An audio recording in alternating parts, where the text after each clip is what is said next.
ഗുരു വളരെ ലളിതമായിട്ടാണ് ഒരു കാര്യം പറഞ്ഞു തന്നാൽ അതിന്റെ തുടക്കവും ഒടുക്കവും തീർച്ചയായിട്ടും അതിലുണ്ടാകും. അത് 5 വാക്കിലാണ് നിർത്തുന്നതെങ്കിലും അതിനകത്ത് അതിന്റെ പൂർണ്ണമായ പൊരുളുണ്ടായിരിക്കും. അതാണ് ഗുരുവാണി. അങ്ങനെ വളരെ ലളിതമായി ഗുരു സംസാരിച്ച, ഗുരു നമുക്ക് മനസ്സിലാക്കി തന്ന ആ കാര്യങ്ങളെയാണ് നമ്മൾ ചോദിക്കുന്നത്. ഉദാഹരണത്തിന് പറഞ്ഞു കഴിഞ്ഞാല് ഇപ്പോ ശാന്തിഗിരിയിൽ ഇറക്കിക്കൊണ്ടിരിക്കുന്ന ഗുരുവാണികൾ, അതില് നമുക്ക് ശ്രദ്ധിച്ച് നോക്കിയാൽ അറിയാം, വാക്കുകളിലും അക്ഷരങ്ങളിലും മറ്റുമൊക്കെ പിഴവുകൾ വരുത്തി, മാറ്റങ്ങൾ വരുത്തി, അതായത് മൊത്തത്തില് വെള്ളം ചേർത്തെന്ന് പറയുന്നതിനേക്കാൾ നല്ലത് വിഷം ചേർത്ത് വരും തലമുറയ്ക്ക് അതെന്തെന്ന് മനസ്സിലാകാത്ത രീതിയിൽ, മനസ്സിലായാൽ തന്നെ അത് ഗുരുവിന്റെ ആശയവുമായി ഒരു ബന്ധമില്ലാത്ത രീതിയിൽ പോകുന്ന രീതിയിലുള്ള ഗുരുവാണികളാണ് ഇറക്കുന്നത്.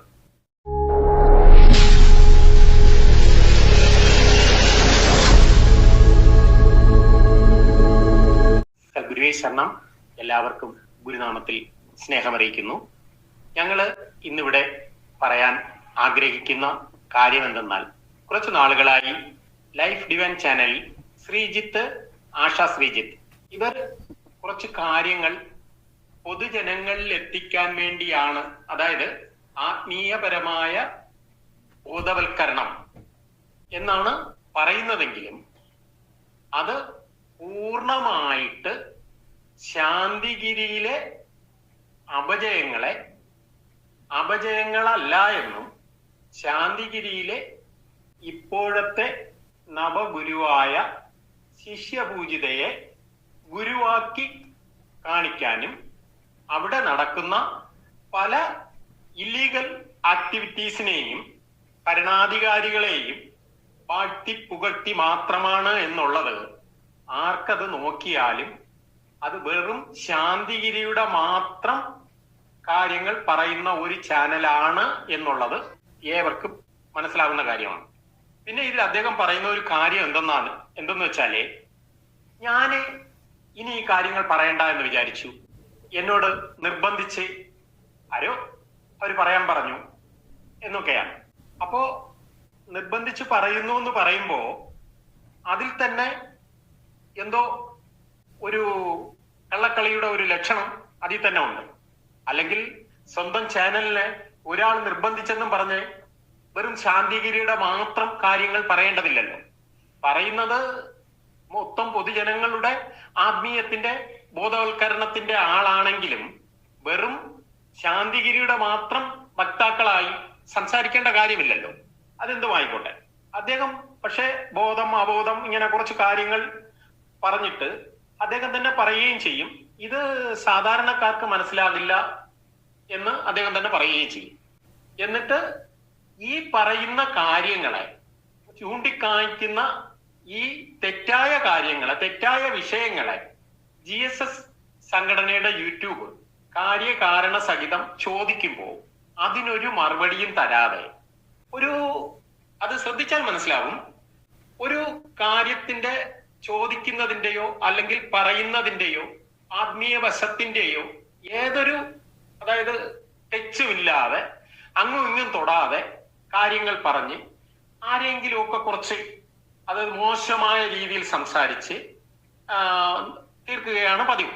അപ്പൊ അദ്ദേഹം പറയുന്നുണ്ട്, നമ്മൾ ആരെയും തരം താഴ്ത്തി മോശമായിട്ടൊന്നും കാണാറില്ല, കാരണം അതെല്ലാം അവരുടെ ആത്മീയ വശങ്ങൾ അറിയാത്തതിൻ്റെതാണ്, അവരുടെ തെറ്റല്ല എന്നൊക്കെ പറയുമെങ്കിലും ഈ അടുത്ത കാലത്ത് തന്നെ നമ്മുടെ ജീസസിന്റെ ചാനലിലെ മാഷ് കുറച്ച് വീഡിയോകൾ ഇതുപോലെ തന്നെ ഇറക്കുകയുണ്ടായി. അപ്പൊ അദ്ദേഹം വളരെ മാന്യമായിട്ടാണ് അവരെ സംബോധന ചെയ്തത്. എന്നിരുന്നാലും അദ്ദേഹത്തെ താടിക്കാരനെന്നും വെള്ളമടിച്ചിട്ടാണ് സംസാരിക്കുന്നതെന്നും പിന്നെ ചന്ദ്രബാബുവിനെ മൊട്ടത്തലയനെന്നും ഇങ്ങനെ പല രീതിയിൽ ആക്ഷേപിച്ചും നിങ്ങൾക്കൊന്നും അറിയില്ല എന്ന് പറഞ്ഞ് പല കാര്യങ്ങൾ. പിന്നെ അദ്ദേഹം ശരിക്കും ആത്മീയത്തിന്റെ ബോധവൽക്കരണമാണ് ചെയ്യുന്നുവെങ്കിൽ അതിനെ എടുത്തു ചോദിച്ച്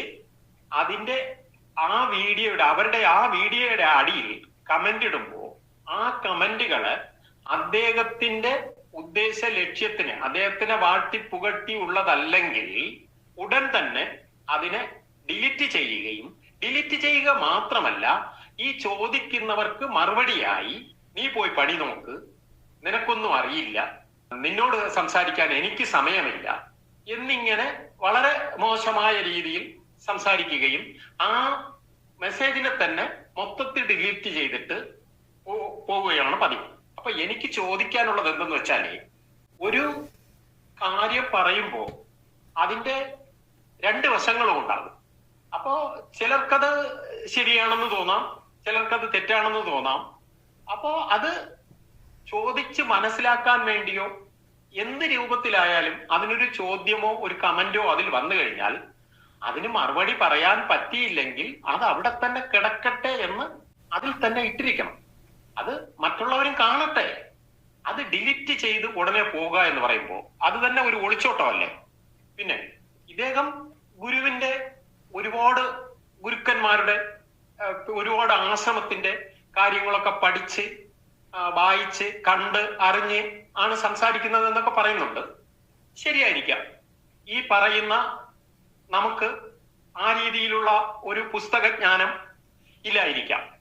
എന്നാലും എന്നെ സംബന്ധിച്ചിടത്തോളം തന്നെ പറയുകയാണെങ്കിൽ എനിക്ക് അത്രയധികം കൂടുതൽ പുസ്തകജ്ഞാനമോ അറിവോ ഒന്നും ഇല്ലെങ്കിലും ഗുരു പറഞ്ഞു തന്ന, അതായത് നമ്മുടെ ഗുരുവിശ്വാസികളായ എല്ലാ മക്കൾക്കും അറിയാം, ഗുരു വളരെ ലളിതമായിട്ടാണ് ഒരു കാര്യം പറഞ്ഞു തന്നാൽ അതിന്റെ തുടക്കവും ഒടുക്കവും തീർച്ചയായിട്ടും അതിലുണ്ടാകും.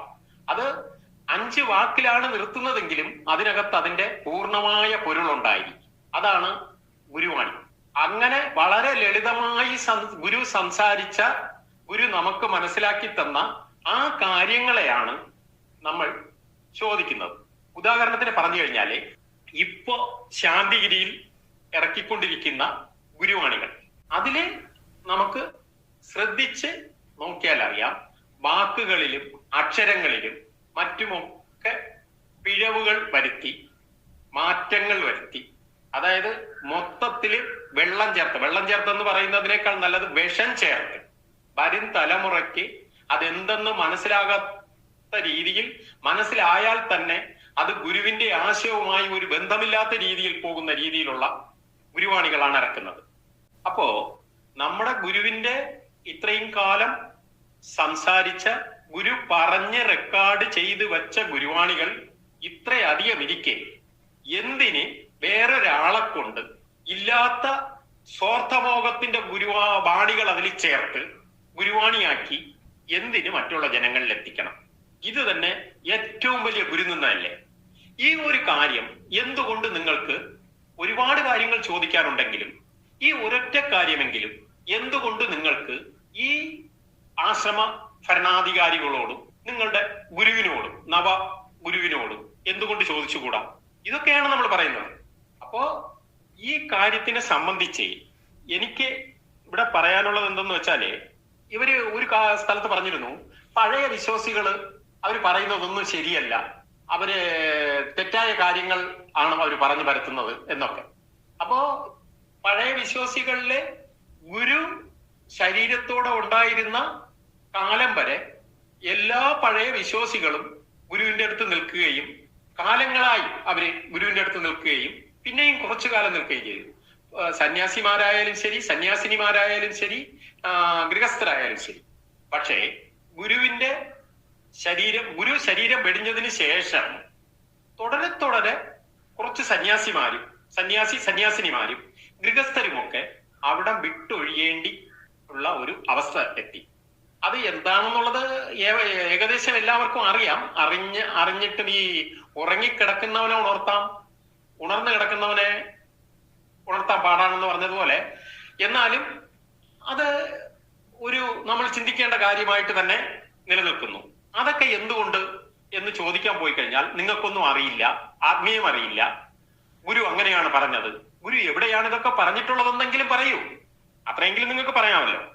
അപ്പോ അങ്ങനെയൊക്കെ കാര്യങ്ങൾ ഇരിക്കുമ്പോ ഞാനിവിടെ പറയാൻ ആഗ്രഹിക്കുന്ന കാര്യം, ഗുരുവിന്റെ ആശയവും ഗുരു പറഞ്ഞ കുറച്ച് കാര്യങ്ങളും അതേക്കുറിച്ച് സന്യാസിനിമാരും ഗുരുവിന്റെ ശിഷ്യരും ഗൃഹസ്ഥരും പറഞ്ഞ കുറച്ച് കാര്യങ്ങളും പറഞ്ഞ് പിന്നെ എല്ലാവരുടെയും അറിവിലേക്കായി പകരുന്നതിന് വേണ്ടിയാണ് ഇന്നിവിടെ ഈ വീഡിയോ ചെയ്യുന്നത്. അപ്പൊ നമുക്ക് സന്യാസിനിമാരുടെയും ഗൃഹസ്ഥരുടെയും പിന്നെ ഗുരു പറഞ്ഞ കുറച്ച് കാര്യങ്ങളും പുസ്തകങ്ങളിൽ നിന്ന് എടുത്തത് ഇവയെല്ലാം നമുക്ക് കേൾക്കാം. സദ്ഗുരുവേ ശരണം. ഗുരു നിശ്ചയ സ്വാമി, പൂർവനാമം രാജൻ വർഗീസ്. അദ്ദേഹം ഗുരുവിനെ കുറിച്ച് ഒരിക്കൽ ഒരു പുസ്തകത്തിൽ എഴുതിയിരുന്നത് നമുക്ക് കേൾക്കാം. ചിലപ്പോഴൊക്കെ ഗുരുവിനരികിൽ നിൽക്കുമ്പോൾ കണ്ണിൽ കണ്ണുനീർ നിറയാറുണ്ട്.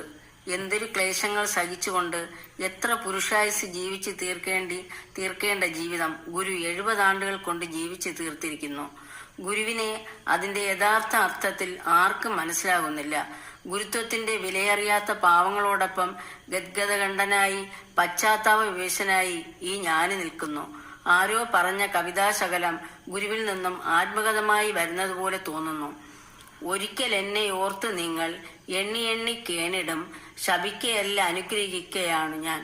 ഇതാണ് നമ്മുടെ ഗുരു നിശ്ചയ സ്വാമി എഴുതിയിരുന്നത്. ഇതുപോലെ പലരും ഒരുപാട്, എല്ലാവർക്കും അറിയാം, ഒരുപാട് കാര്യങ്ങൾ ഒരുപാട് പേര് എഴുതിയിട്ടുണ്ട്. എന്നാലും ചിലർ പറഞ്ഞിരുന്ന ചില കാര്യങ്ങൾ ഞാനിവിടെ പറയാം.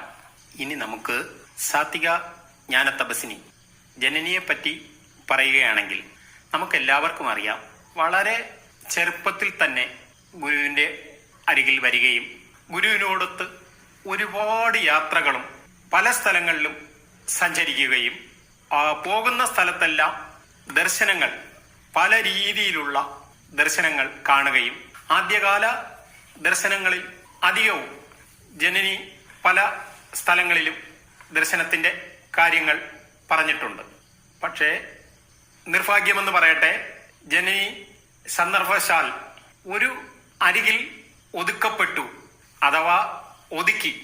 അതിനെക്കുറിച്ച് എല്ലാവർക്കും അറിയുന്ന കാര്യങ്ങൾ തന്നെയാണ്.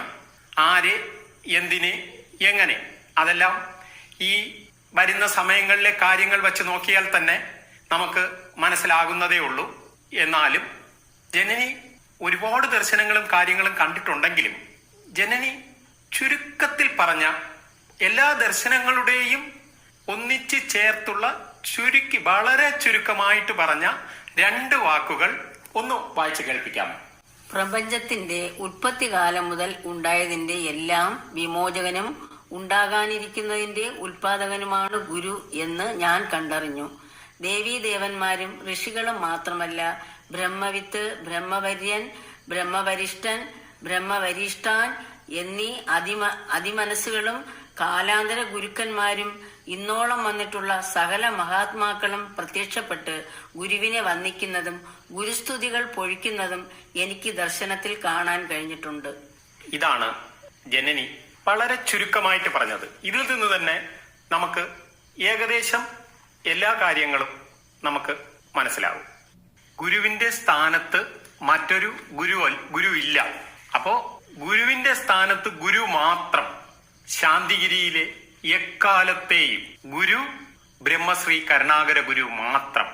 നമുക്കിനി എല്ലാവർക്കും അറിയുന്ന ഏറെ പ്രശസ്തനായ OV വിജയൻ സാറിന്റെ, എനിക്ക് അദ്ദേഹത്തെക്കുറിച്ച് ഇതിൽ അധികം കൂടുതൽ എങ്ങനെ പറയണം എന്ന് അറിയാത്തത് കൊണ്ട് പറയുകയാണ്. OV വിജയൻ സാർ, അദ്ദേഹം ഗുരുവിനെ കുറിച്ച് പറഞ്ഞ 2 വാക്കുകൾ കൂടെ നമുക്ക് കേൾക്കാം. സ്ഥിരപ്രതിഷ്ഠനായി ഇരിക്കുന്ന ഗുരു വാസ്തവത്തിൽ ഒരു മഹാചലനമാണ്. ഇതാണ് എന്റെ അനുഭവം. ഞാൻ സാധാരണ പ്രാർത്ഥിക്കാറില്ല. പ്രാർത്ഥിക്കുന്ന അപൂർവ അവസരങ്ങളിൽ അത് സ്വാർത്ഥത്തിന് വേണ്ടിയുമായിരിക്കും. എന്റെ ഭൂതകാലം നിറയെ തെറ്റുകളാണ്. തെറ്റുകളുടെ ഓർമ്മ നിഷ്ക്രിയത്വത്തിലേക്ക് നയിക്കുന്നു. ഇതൊക്കെ മനുഷ്യ സാധാരണമാണെന്ന് ഗുരു പറയുന്നു ഒറ്റ വാക്കിൽ. സാരമില്ല. ഏത് ശിക്ഷാവിധിയേക്കാളും ഘനഗംഭീരമാണ് ഈ ഒറ്റ വാക്കിലെ മാപ്പ് കൊടുക്കൽ.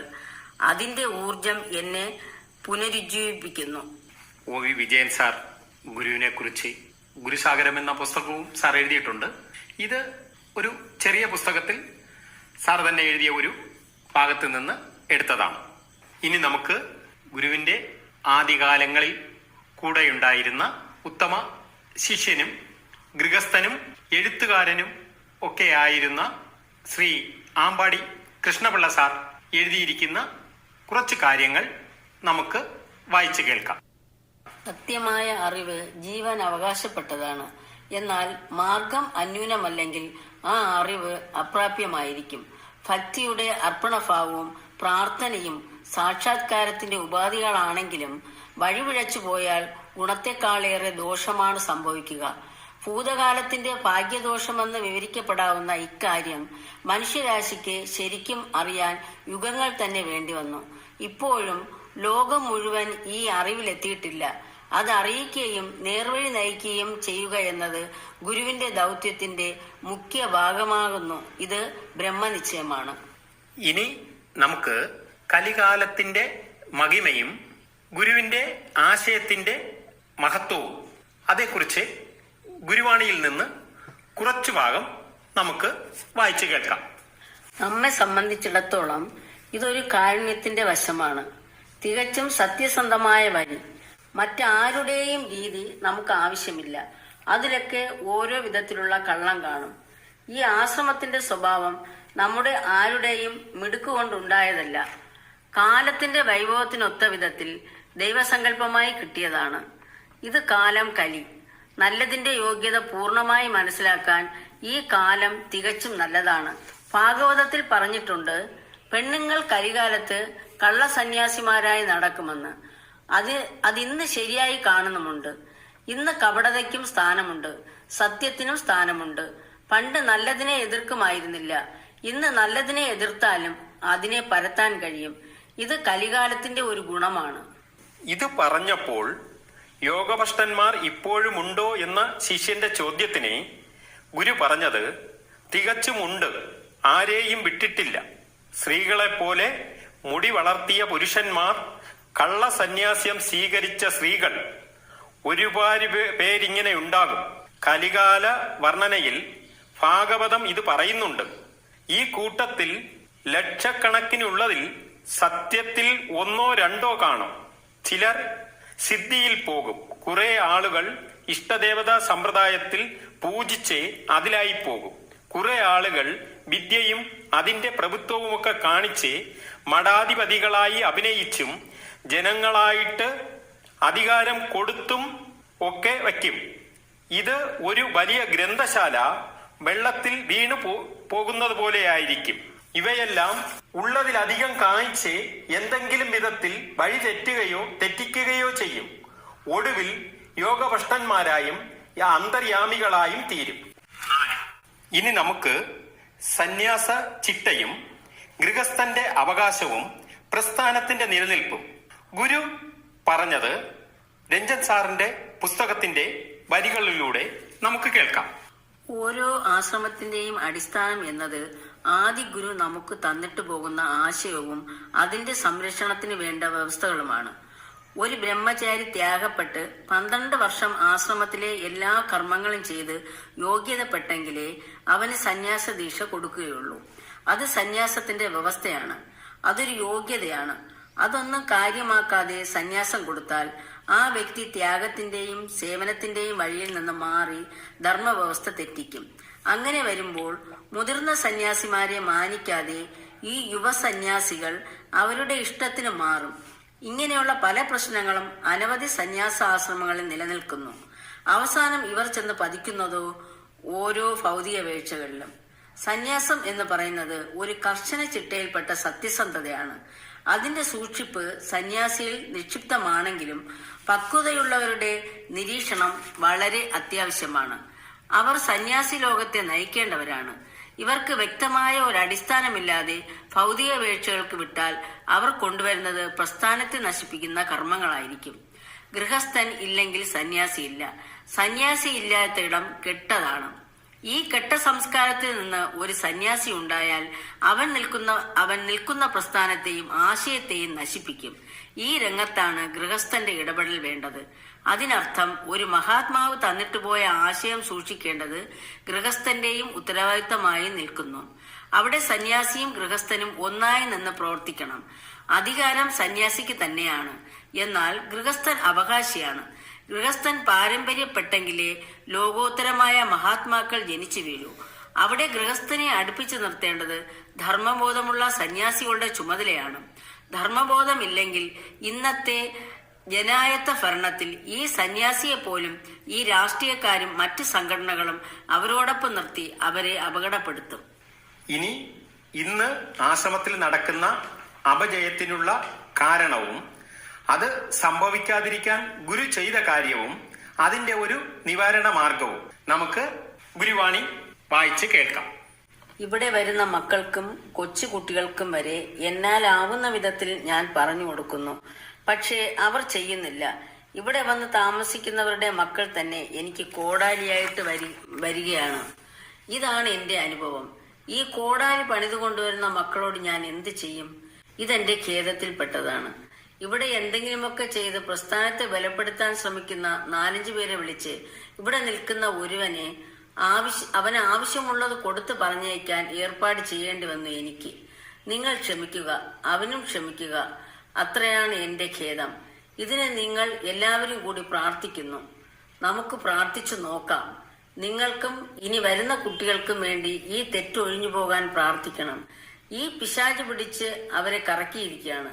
തെറ്റ് ചെയ്യാൻ അവർ നോക്കിയിരിക്കുകയാണ്. ആ തെറ്റിൽ കൂടി അവർ കയറും. ഒരു വാക്കുകൊണ്ടോ ഒരു നോട്ടം കൊണ്ടോ ഒന്ന് ചലിച്ചാൽ ആ ചലനത്തിൽ കൂടി അവൻ കയറും.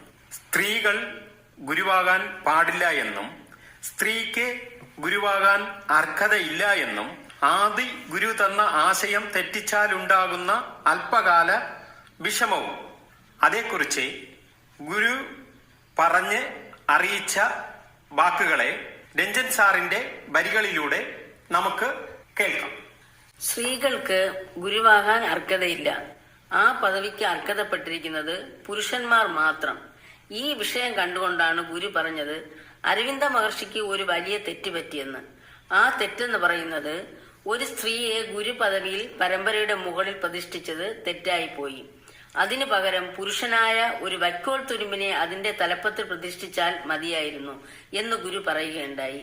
ഈ ഒറ്റ കാരണം കൊണ്ടാണ് ആ പ്രസ്ഥാനത്തിന് അർഹിക്കുന്ന വളർച്ച ഉണ്ടാകാതെ വന്നത്. ഇതൊരു പ്രകൃതി നിയമവും ദൈവനിശ്ചയവുമാണ്. നമ്മുടെ പരമ്പര 2 തലമുറ കൊണ്ട് സ്ത്രീകൾ മുന്നിൽ വരേണ്ടതുണ്ട്. കാരണം സ്ത്രീകളിലെ അവശത മാറേണ്ടതിനാണ്. പക്ഷേ ഭരിക്കേണ്ടത് പുരുഷൻ തന്നെയായിരിക്കണം. അവിടെ സ്ത്രീകൾക്ക് മാതൃസ്ഥാനമാണ് ഉള്ളത്. ഗുരുസ്ഥാനം പുരുഷന്റേതാണ്. ബ്രഹ്മത്തിൽ നിന്ന് കിട്ടുന്ന അറിവ് പകർന്നു കൊടുക്കേണ്ട ഉത്തരവാദിത്വം വേദവാഹിനികളുടേതാണ്. കർമ്മിക്കേണ്ടത് പുരുഷനാണ്. ഈ അടിസ്ഥാനത്തെ തെറ്റിച്ചാൽ പ്രസ്ഥാനം കാട് കയറിപ്പോകും. ഈ രംഗത്ത് ആദി ഗുരു തന്നിട്ട് പോയ ആശയം തന്നെ വേറെ വഴിയിൽ സഞ്ചരിച്ച് നാശമുണ്ടാക്കും.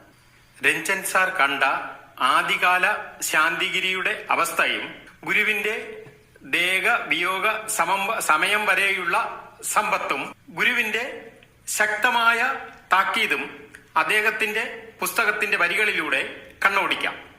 ഗുരു ശാന്തിഗിരി എന്ന ധർമ്മസ്ഥാപനം ഉണ്ടാക്കി നമുക്ക് തന്നിരിക്കുകയാണ്. ആ പ്രസ്ഥാനം ഗുരു എങ്ങനെ ഉണ്ടാക്കിയെന്ന് നമ്മൾ വിലയിരുത്തി ചിന്തിക്കേണ്ടതുണ്ട്. ഗുരു പറയുകയുണ്ടായി, ഞാൻ ഇവിടെ വന്നപ്പോൾ എന്റെ കൂടെ ഉണ്ടായിരുന്നത് ഒരാടും ഒരു വട്ടനും പിന്നെ കിടക്കാൻ ഒരു പായും. ഗുരുവിന്റെ പർണശാല എന്നത് 16 മടലും കപ്പത്തണ്ടും കൊണ്ട് നിർമ്മിച്ച ഒരു കുടിൽ. 16 മടലിന്റെ കുടിലിന്റെ വലിപ്പം എന്തെന്ന് നമുക്ക് ചിന്തിക്കാമല്ലോ. ഗുരു ധനസഹായത്തിന് ആരോടും കൈനീട്ടിയിട്ടില്ല. ആശ്രമത്തിന് വരുമാനം തീരെയില്ല. ഗുരുവിനെ ചുറ്റിപ്പറ്റി 10-20 ആൾക്കാർ. ഈ സാഹചര്യത്തിൽ നിന്നുമാണ് ഗുരുവിന്റെ ദേഹവിയോഗ സമയത്ത് ഗുരു 125 ഏക്കറോളം ഭൂമിയും അതിൽ അനവധി സ്ഥാപനങ്ങളും ഉണ്ടാക്കി തന്നിരിക്കുന്നത്. അതാണ് നമ്മൾ ചിന്തിക്കേണ്ട വിഷയം. ആ പ്രായോഗിക വശം നമുക്ക് മനസ്സിലായിട്ടേ ഇല്ല. എന്നാൽ അതാണ് നമ്മൾ മനസ്സിലാക്കേണ്ടത്. ഗുരു പറയുകയുണ്ടായി, വരും കാലത്ത് ഓരോ തന്ത്രങ്ങളുമായി പലരും ഇവിടെ വരും. പക്ഷേ അവർ ഓർക്കണം, ഈ അന്തരീക്ഷത്തിൽ എക്കാലവും ഈ പരമ്പരയുടെ താങ്ങും തണലുമായി ഞാൻ നിൽക്കുമെന്ന്. അവിടെ ചീത്ത ചീത്തയോടടിച്ച് നശിച്ചുകൊള്ളും. അതേസമയം നന്മ നന്മയുമായി ചേർന്ന് പുഷ്ടിപ്പെടുകയും ചെയ്യും. ഇത് ദൈവനിശ്ചയമാണ്. ബ്രഹ്മശ്രീ കരുണാകര ഗുരു പറഞ്ഞ ഗുരുവാണികളെ മാറ്റിയും ഗുരുവിന്റെ ആശയത്തെ മാനിക്കാതെയും ഗുരുനിന്ദകർക്ക് നവഗുരുവിനും കുടപിടിക്കുന്ന നിങ്ങൾ സന്യാസിനിമാരും ഗൃഹസ്ഥരും എത്ര കൊണ്ട് ഗുരുവിന്റെ നാമം ജപിച്ചാലും പ്രത്യക്ഷത്തിൽ അറിഞ്ഞ് ഗുരുവിന്റെ ഇച്ഛയ്ക്ക് പ്രവർത്തിക്കാൻ കഴിഞ്ഞില്ലെങ്കിൽ ഈ ജന്മം തന്നെ നിഷ്ഫലമാണ്. പരമ്പര ഒന്ന് ചിന്തിക്കണം. ഓരോ തലമുറയ്ക്കും ഒരു ഗുരു വന്നാൽ 5 തലമുറ കഴിഞ്ഞാൽ പരമ്പര എത്ര പർണശാല പണിയും? ഗുരുവിന്റെ പാദം മാത്രം നമസ്കരിച്ച് ഏകദൈവ വിശ്വാസത്തിൽ വരേണ്ട നമ്മുടെ പരമ്പര എത്ര പേരെ ആരാധിക്കും? ഗുരുവിന്റെ സമകാലീനരായിരുന്ന നമ്മൾ ചിന്തിക്കണമോ വേണ്ടയോ എന്ന് നിങ്ങൾ തന്നെ നിങ്ങളുടെ മനസാക്ഷിയോട് ചോദിക്കണം. വരും തലമുറയോട് നിങ്ങൾ ചെയ്യുന്ന ഈ ക്രൂരതയ്ക്ക്, ഈ ഗുരുനിന്ദയ്ക്ക് ദൈവം മാപ്പ് തരുമോ? അവസാന നിമിഷങ്ങളിൽ ചിന്തിച്ച് ഖേദിച്ചിട്ട് എന്ത് കാര്യം? ചിന്തിക്കുക. ശിവൻ കോപിച്ചാൽ രക്ഷിക്കാൻ ഗുരുവിന് കഴിയും എന്നും ഗുരു കോപിച്ചാലോ രക്ഷിക്കാൻ ആരും ഉണ്ടാവില്ല എന്നും ഗുരുവചനം ഗുരുഗീതയിൽ പറഞ്ഞത് ഗുരു നമ്മെ ഓർപ്പിക്കുന്നു. ചിന്തിച്ച് പ്രവർത്തിച്ച് നമുക്കും വരും തലമുറയ്ക്കും ഗുരുവിന്റെ ഇച്ഛയ്ക്ക് പ്രകാരം പ്രവർത്തിക്കുവാനും പ്രാർത്ഥിക്കുവാനും എല്ലാവർക്കും കഴിയുമാറാകട്ടെ എന്ന് പ്രാർത്ഥിച്ചുകൊണ്ട് സദ്ഗുരുവേ ശരണം.